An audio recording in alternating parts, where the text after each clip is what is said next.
Welcome to Guide Guru. We hope this video helps. You begin by confirming prerequisites: national ID, registered mobile number, and the email linked to Qiwa. Open the Qiwa portal and immediately choose Forgot Password or Recover Account. This starts the automated flow. Enter your national ID when prompted and then the OTP sent to your mobile. Use the exact number you registered. Once done, make sure to capture a screenshot of confirmations, because you will need those records if the automated path stalls or you contact support.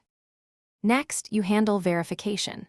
After entering the OTP, follow prompts to answer security questions or supply additional identity proof.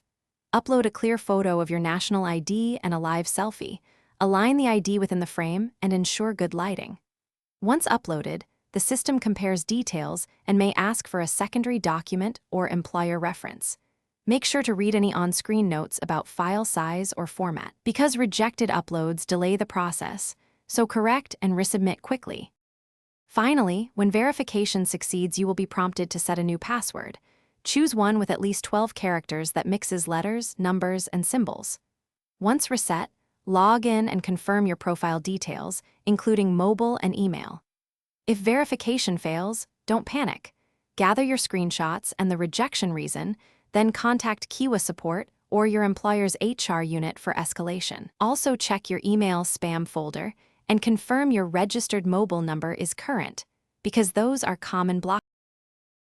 Thanks for watching. Consider subscribing if we helped you today.